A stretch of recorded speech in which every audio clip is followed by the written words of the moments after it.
بالله من الشيطان الرجيم.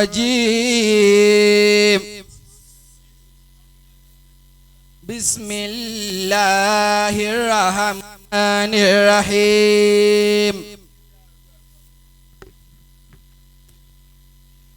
يا أيها الذين آمنوا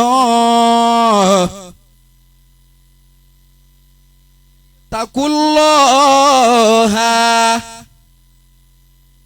ولتنظر نفس ما قدمت لغد واتقوا الله إن الله خبير بما تعملون. ولا تكونوا كالذين نسوا الله فأنسوا أنفسهم أولئك هم الفاسقون.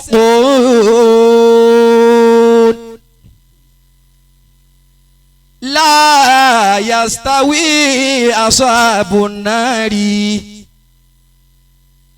وأصحاب الجنة أصحاب الجنة هم الفائزون. لو أنزلنا هذا القرآن على جبل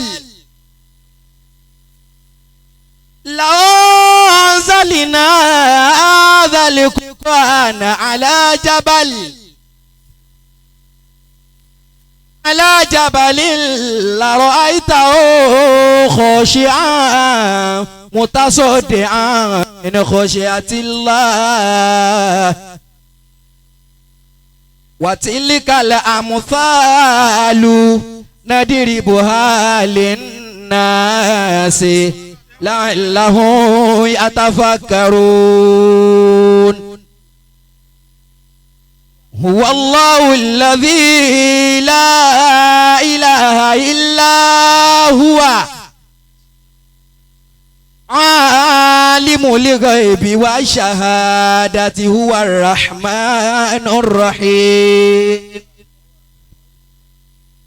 هو الله الذي لا إله إلا هو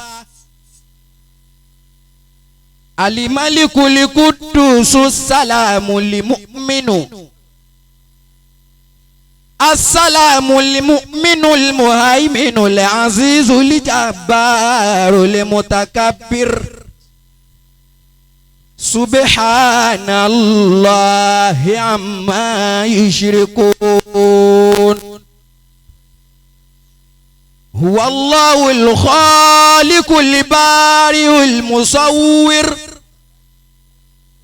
له الأسماء الحسنى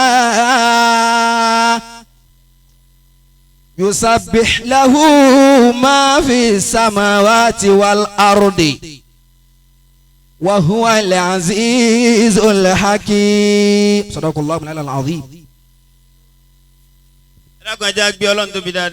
Allahu akbaru. Agbe Ọlọ́run tóbi. Allahu akbaru. Lam kunfani Ibrahimu. Ọlọ́run ní jó bàjẹ́. Àmín. Òun náà ní kan.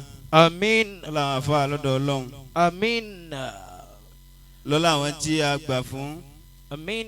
Lọ́lá àwọn tó gbà fáwa náà.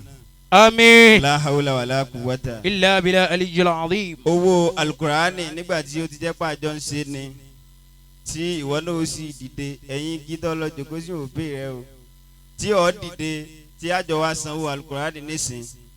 Ká dìde lẹ́ẹ̀kan náà ká mọ̀ bọ̀ pé fi Kùránì bá mi tàyé mi ṣe.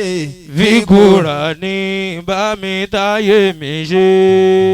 Fi Kùránì bá mi tàyé mi ṣe. Àmín. Fi Kùránì bá mi tàyé mi ṣe. Ayé mi máa wẹ́ni tí ó tún ṣe. Fi Kùránì bá mi tàyé mi ṣe. Ayé mi máa wẹ́ni tí ó tún ṣe. Fi Kùránì bá mi tàyé mi ṣe. Fi Kùránì bá mi tàyé mi ṣe. ẹja dìde lẹ́ẹ̀kan náà ká mú Al-Qur'ani bọ̀ àfa bí kan ẹ mú dání bá mi ta èmi ṣe mú Al-Qur'ani ẹjọ́ kẹ́nìkan wá dúró tì mí báyìí fi Qur'ani bá mi ta èmi ṣe fi Qur'ani bá mi táyé mi ṣe. àgbáyé ayé mi máa ń ẹni tí ó tún ṣe fi Qur'ani bá mi táyé mi ṣe. ayé mi máa ń ẹni tí ó tún tún ṣe ṣe fi fi Qur'ani. Kùránì bá mi táyé mi ṣe. Bàtúrè fi Qur'ani bá mi táyé mi ṣe. fi Kùránì bá mi táyé mi ṣe. Fi Qur'ani bá mi táyé mi ṣe. fi Kùránì bá mi táyé mi ṣe. Ayé mi máa ń wẹ́ni tí ó tún ṣe fi Qur'ani bá mi táyé mi ṣe. ayé mi máa ń wẹ́ni tí ó tún ṣe fi Qur'ani bá mi táyé mi ṣe.